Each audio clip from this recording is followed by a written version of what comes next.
కేసీఆర్ గారికి ఎందుకు వీళ్ళ రాజకీయ ప్రస్థానం ఎక్కడి నుంచి స్టార్ట్ అయింది? కేసీఆర్ గారు సిద్దిపేట నుంచి ఎమ్మెల్యేగా ఒక కాంగ్రెస్ లో ఉన్నటువంటి మదన్ మోహన్ రావు ఆయన యొక్క సహాయ సహకారాలు తీసుకొని సంజయ్ గాంధీని, యూత్ కాంగ్రెస్ లో ఉన్న ఇందిరాగాంధీ చిన్న కొడుకు అయినటువంటి సంజయ్ గాంధీని యొక్క ఆయన ద్వారా కలిసి ఆ విధంగా ఆయన రాజకీయ ప్రస్థానం కాంగ్రెస్ లో స్టార్ట్ అయింది కేసీఆర్ గారిది. చంద్రబాబు నాయుడు ఎక్కడ స్టార్ట్ అయింది? కాంగ్రెస్ లో స్టార్ట్ అయింది ఆయన రాజకీయ ప్రస్థానం.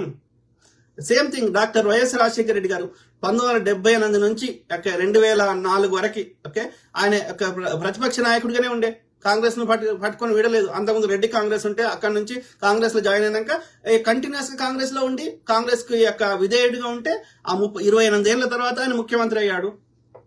కానీ తండ్రి అంత కష్టపడి అంత నిబద్ధతగా ఉండి పార్టీ సిద్ధాంతాన్ని ప్రజలకు చేరవేరిస్తే అది నచ్చని జగన్మోహన్ రెడ్డి గారు బెంగళూరులో వ్యాపారం చేసుకునే వ్యక్తి కాంగ్రెస్ తండ్రిని తన పంతం చేసుకుని అడ్డుపడ్డాడు.